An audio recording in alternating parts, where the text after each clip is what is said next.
Ventana Política. Hola, bienvenidos a Ventana Política, el podcast donde echamos un vistazo a los hechos que impactan la política nacional e internacional. Yo soy Verónica Ortiz y en este episodio hablaremos de un tema profundamente humano que toca las fibras más sensibles de la sociedad y por ende su trascendencia política. Vamos a hablar de la Ley Trasciende, una iniciativa que busca legalizar y despenalizar la eutanasia en México y el derecho de las personas a decidir sobre el final de su vida frente a enfermedades terminales o crónico-degenerativas. Para hablar de este tema, me acompaña Samara Martínez, periodista, conferencista, defensora de la dignidad humana en cada etapa de la vida, cuya historia personal ha sido clave en su activismo y en la promoción de esta iniciativa. Ella es egresada de la Universidad Autónoma de Chihuahua, tiene además una maestría en desarrollo humano por la Universidad La Salle y una especialidad en cobertura de crisis y conflictos sociales por la Universidad Complutense de Madrid. Además es catedrática e investigadora. Hace más de una década, su vida cambió al enfrentar enfermedades crónico-degenerativas que la llevaron a tratamientos muy complejos, a 2 trasplantes fallidos de riñón, a diálisis y profundas pérdidas. Todas estas experiencias que la transformaron en una activista para visibilizar la realidad de quienes viven con estos padecimientos irreversibles y promover conversaciones sobre dignidad, salud y el derecho a decidir en la etapa final de la vida. Samara Martínez, qué privilegio tenerte en Ventana Política. Gracias por estar aquí. Al contrario, muchísimas gracias. Para mí es un gran placer poder compartir y aprender y sobre todo pues hablar evidentemente de estos importantes temas. Sin duda. Y déjame empezar preguntándote cómo estás, porque con esta historia y todos estos tratamientos a los que tú te has sometido, tú no has dejado de trabajar y de luchar, pero quiero que la gente sepa que la enfermedad sigue ahí y solo quiero preguntarte cómo estás en este momento de salud física. Claro. Bueno, son enfermedades incurables y ahorita bien en el aspecto que estoy estable, ¿no? O sea, bien, tanto lo bien que se puede pues estar viviendo conectado a una máquina 10 horas al día, todos los días, porque esa es mi realidad y es la manera en la que puedo seguir viviendo. Pero bueno, también muy contenta y con un propósito muy claro, que en esta cuestión justamente es pues tratar de dignificar la vida hasta el último suspiro para personas que no es que no quieran seguir viviendo, es que pesa más vivir que morir por situaciones que uno no escoge definitivamente, pero me encuentro bien, estable y pues solamente como muy enfocada en lo que quiero lograr y sobre todo no en manera personal, sino de manera colectiva. Claro, y sin duda se te ve muy bien y eso la verdad es un motivo de alegría. Claro, como dice uno, no, la procesión la llevas por dentro, pero evidentemente se te ve muy bien y con esa sonrisa que ilumina toda la pantalla. Quiero preguntarte, México ha dado pasos en relación con lo que se llama la voluntad anticipada, ¿no? Es decir, esta idea de que la gente puede decidir rechazar tratamientos que prolonguen artificialmente la vida, ¿no? Llegado el momento, y eso lo puedes anticipadamente prever y dejar escrito. Pero el tema de, por ejemplo, el suicidio asistido o la eutanasia están penados por la legislación vigente en México. ¿Qué introduce la Ley Trasciende? ¿Qué busca? Bien. Importante, o sea, aquí sí hacer como un parteaguas. La voluntad anticipada, como tú bien dices, es rechazar, ¿no? Es decir, yo, por ejemplo, a mí nadie me puede obligar a conectarme, ¿no? A la máquina que artificialmente me da vida. Pero ¿qué pasa? Que si yo lo rechazo, pues se me viene unos días o algunos meses de mucho dolor, sufrimiento, agonía, cuestión que no creo que nadie merezca pues pasar, ¿no? Por ello. Justamente es aquí entonces donde llega Ley Trasciende para precisamente hacer 2 cuestiones muy puntuales. La primera es hacer una reforma a la Ley General de Salud en el artículo 166-21, en donde estamos tratando de integrar un nuevo título que sería el octavo TER, para legalizar la eutanasia, es decir, que las personas que cuenten con alguna condición de enfermedad incurable, que se encuentren en un estado muy avanzado o bien una enfermedad en situación ya terminal, pues simplemente puede elegir hasta dónde. Porque creo que, o sea, ni la medicina, ni los doctores, ni nadie ajeno que no vive esa realidad, somos quienes para juzgar pues lo que sufre o lo que vive una persona. Yo creo que sobre todo cuando recibes diagnósticos, pues es muy válido, ¿no? Decir tras 10 rondas de quimioterapia, oye, estoy cansado. O sea, ya no quiero más y justo para eso es lo que estamos proponiendo. Ahora bien, también esto tiene incidencia directa en el Código Penal, porque actualmente en nuestro país el que un médico o incluso un familiar tuyo te asista médicamente para la trascendencia a un buen morir, pues está tipificado como homicidio por piedad. Entonces, en nuestro país, si tú eres piadoso con quien bajo su voluntad y en cabalidad total de sus facultades mentales te pide ayuda, pues vas a la cárcel por ser piadoso hasta con 12 años. Entonces, justo es lo que estamos tratando, pues, de regular y de cambiar, porque creo que es digno, ¿no? Ofrecerles esta mano de piedad y de que al final de cuentas creo que la medicina, así como está hecha para asistirnos en el nacimiento y en el inicio de nuestra vida, en casos extremos en donde médicamente ya no haya más que hacer por ti, pues también la medicina debe de asistirnos en esta parte. Sí, sobre todo como dices tú, es muy fácil, quizá desde la óptica de alguien que no ha pasado, ¿no? Por estas situaciones, quizá tener ideas preconcebidas o verlo, digamos, muy fríamente. Tú en alguna ocasión has dicho que nadie quiere morirse o piensa en morirse hasta que se está muriendo. Y en ese momento lo que quieres es una opción que te dé la oportunidad de ser autónomo, ¿no? Es decir, que tú decidas cómo quieres terminar. Y eso, la verdad es que rompe muchos paradigmas, porque pues en una sociedad que, digamos, va a proteger o va a hacer que un Estado proteja la vida, parecería contradictorio, ¿no? Contraintuitivo, que proteja la muerte, ¿no? ¿Cómo enfrentas esta, digamos, dualidad? O sea, es correcto. A ver, uno hay que entender que no es una ley que imponga, es decir, o sea, no porque estés enfermo, es algo muy similar a lo que pasa con el aborto, ¿no? O sea, no todas las personas que, en este caso las mujeres que embarazan, pues no, simplemente es una opción para quien así decida tomarlo.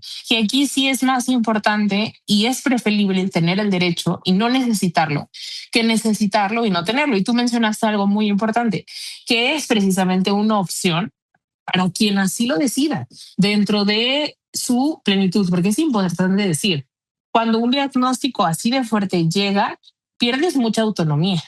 Y entonces tú, dentro de esta individualidad, dejas de tomar muchas decisiones porque las decisiones las toma o la medicina o los doctores o incluso la propia enfermedad.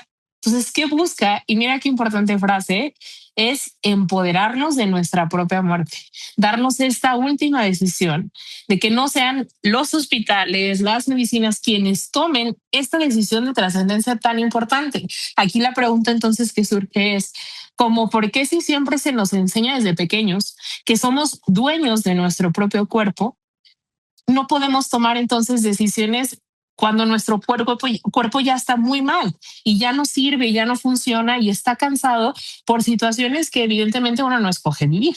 Por supuesto, y que te van a tocar como una lotería, ¿no? Como puede suceder justamente. ¿Qué candados se prevén en la ley Trasciende precisamente para que esta decisión sea tomada en plena conciencia, en plena libertad, en plena autonomía por las personas que así lo decidieran? Claro. Bueno, importante la propuesta de iniciativa, quien guste consultarla, se encuentra en www.leytrasciende.org y ahí justamente se especifica, uno, específicamente mayores de edad, que se encuentren en pleno uso de sus facultades mentales, que esto sea comprobado a través de un psicólogo o un psiquiatra en donde, bueno, pues acredite, ¿no? O sea, que la persona está consciente y está pues ahora sí que en total plenitud de lo que necesita y desea realizar también que cuente con un diagnóstico de alguna enfermedad incurable, crónico-degenerativa o enfermedad ya en una etapa terminal, pero también contamos con cuestiones discapacitantes o amenazantes para la salud. Ejemplo, una persona que tras un accidente queda cuadraplégica, que si bien pues no es, ¿no?, como tal una enfermedad, pero obviamente es una condición discapacitante y amenazante para la vida. Esto tiene que ser confirmado por 2 médicos especialistas en el área, evidentemente, de la enfermedad, y pues el proceso, una vez cumpliendo todos esos requisitos, presentarse ante las instancias correspondientes para poder recibir una respuesta en un plazo no mayor a 48 horas y en el momento en el que el paciente decida tomar la decisión. Voy a poner y hacer una comparativa con muchos casos como lo que sucede en Canadá. Ejemplo, en Canadá a ti te dan este OK en donde sí cuentas con los parámetros y demás, pero hay gente que nunca la utiliza, ¿no? Y entonces es precisamente empoderarte de decidir tú cuando quieras, si a los 2 meses, si a los 6 meses.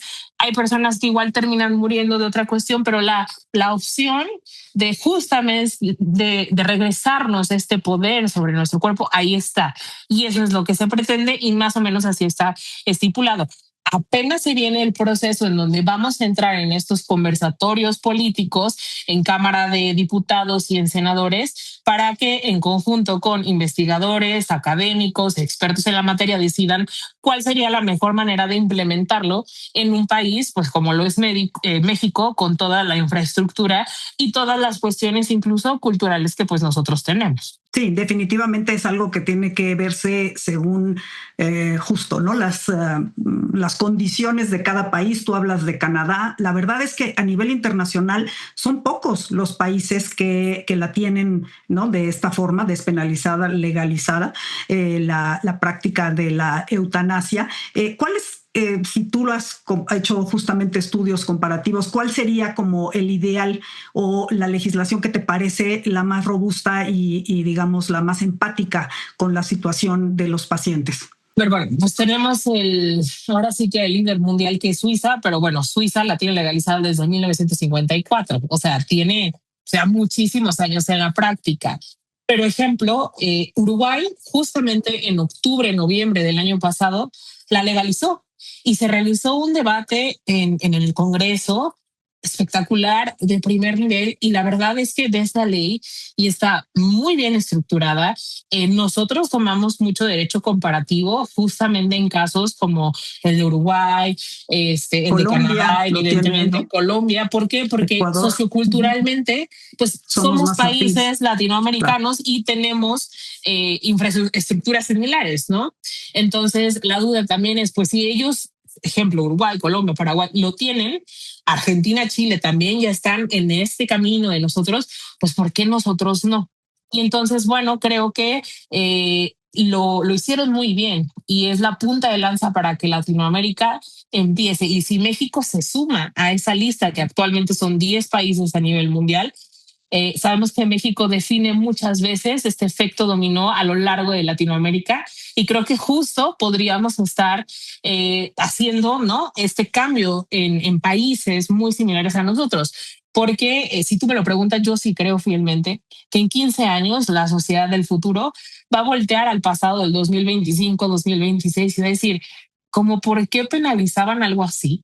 Y no dejaban que alguien enfermo descansar así. Eso es lo que ya, claro, o sea, yo lo veo que en algunos años, y ojo, lo dicen biotistas y lo dicen expertos, que para el 2050 la mayoría de los países, o sea, va a ser una realidad y entonces vamos a voltear a las sociedades del pasado y nos va a dar vergüenza el cómo no podíamos extender esta mano humana a quien lo necesitaba. Qué importante, como dices tú, que la presentación de esta iniciativa que fue de tu mano a fines del año pasado y que entiendo que está en comisiones justamente del Congreso y que se va a abrir un debate. Qué importante es eso, sobre todo con las salvaguardas que has puesto. Es decir, tiene que haber esos candados muy específicos para las personas que en algún momento dado quisieran optar, pero también para el personal médico. que, digamos, está entrenado como para salvar vidas, ¿no? Y esto podría ser incluso como lo sucedió y mencionabas tú el caso del aborto, que haya alguien del personal médico que no esté de acuerdo y en lo personal pues rechace. Creo que Y está se prevista respeta. exacto, la Así objeción es. de conciencia, que es una parte muy importante de la legislación, ¿no? Sí, se está explícitamente, ¿no? En donde, así como pues, se respeta toda la ideología, aquí nadie va a ser obligado, ni pacientes, ni personal médico, sí por cuestiones de ideología o incluso de la misma deontología de la profesión, pues no deciden ser partícipes. Entonces, esa parte también se respeta. Sin embargo, sí te puedo decir en estos últimos meses de trabajo que se nota una gran aprobación por parte precisamente del personal de salud. Al final de cuentas, o sea, ellos son los primeros, ¿no? En saber, pues, donde la medicina ya no hay más, pero obviamente por todas estas cuestiones en donde pues, hay que cuidar, ¿no? No puedes decir, pues, se va a morir, pero muchas veces esa es la realidad y el paciente, créeme, es el primero en saberlo.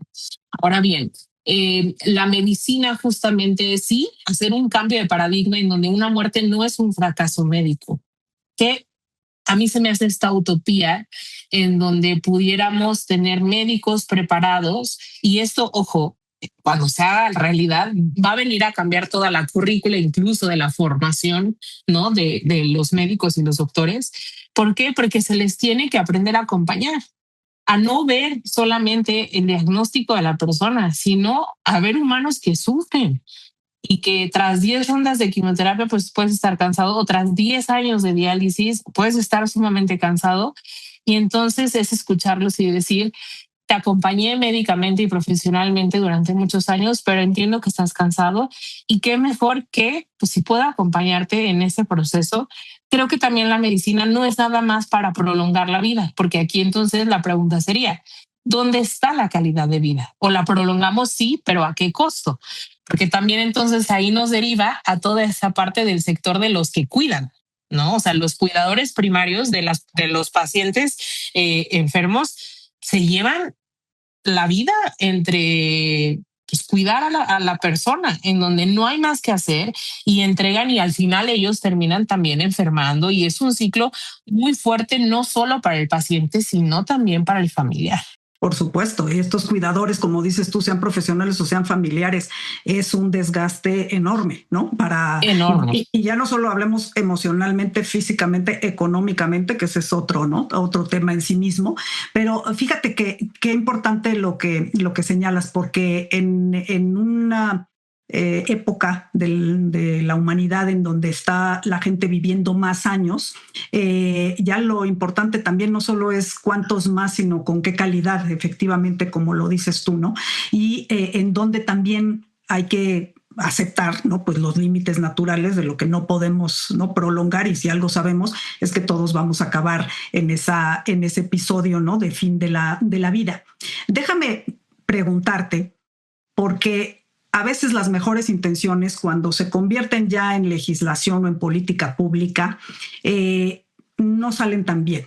Y quisiera nada más tocar dos temas, por ejemplo, de consecuencias quizá no deseadas que pudieran afectar ya una vez que se pasara la legislación hipotéticamente como lo estamos viendo. ¿Qué piensas de quienes dicen, bueno, esto lo que va a hacer es que se invierta menos por parte de los gobiernos, que siempre tienen dinero pues escaso, en cuidados paliativos, en investigación y desarrollo, por ejemplo, de nuevas tecnologías o de curas para las enfermedades justamente que hasta ahora son irreversibles? ¿Qué dirías tú ante esto? Dos cuestiones. Una, mantener enfermos terminales es sumamente caro para el sector salud, o sea, y sobre todo para el sector salud público, ¿sí? En esa parte, si tú me dices, oye, a ver, de 100,000 pesos por poner un costo que le cuesta el seguro a mí mantenerme viva, no curarme, yo preferiría que esos 100,000 pesos se fueran a hacer operaciones, tratamientos que sí van a curar a las personas. Eso por una parte.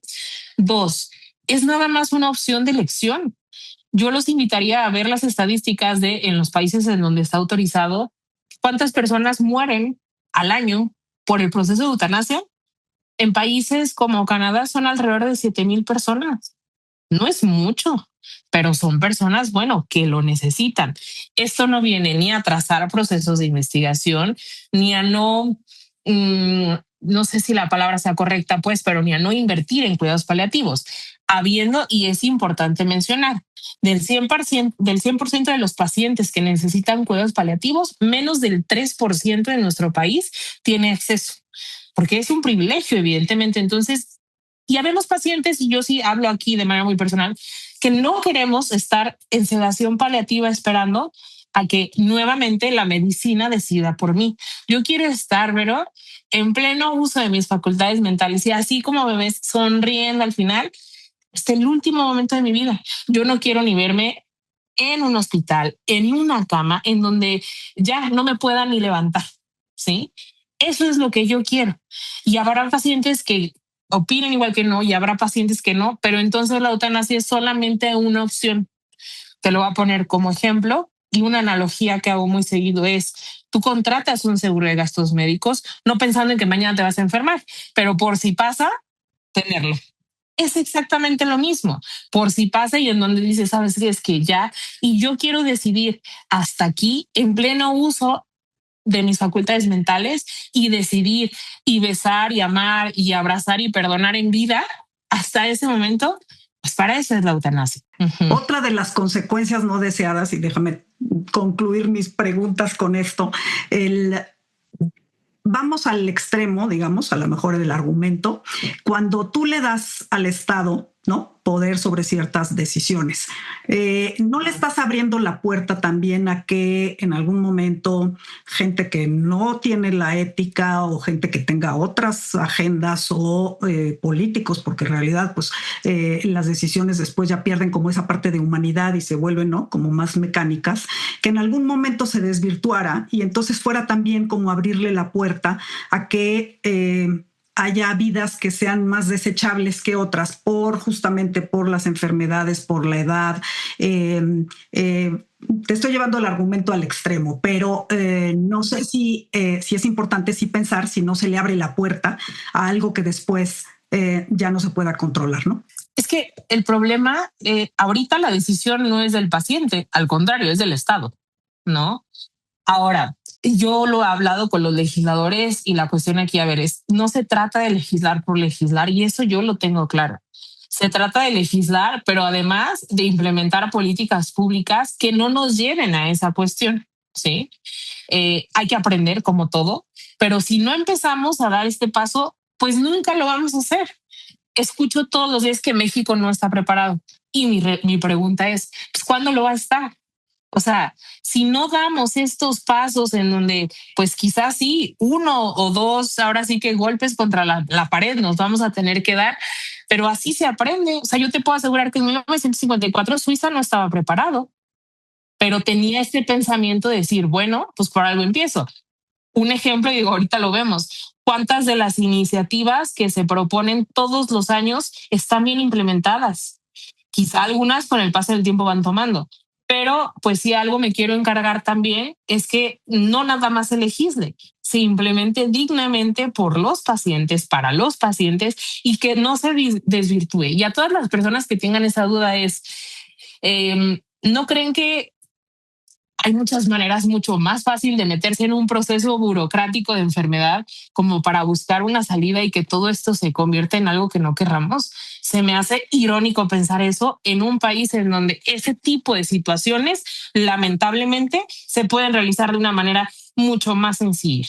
Samara, qué privilegio platicar contigo. Te acompaño y te deseo el éxito, sobre todo en esta lucha que la estás dando por convicción absoluta, y sobre todo porque, como dices tú, se trata de abrir el debate y de hablar de estos temas profundamente incómodos, profundamente sensibles, pero que como sociedad, pues sí, nunca vamos a decir, ahora sí ya estamos preparados, mientras que no lo hagamos, ¿no? Entonces hay que dar el primer paso, y gracias por ponerlo sobre la mesa.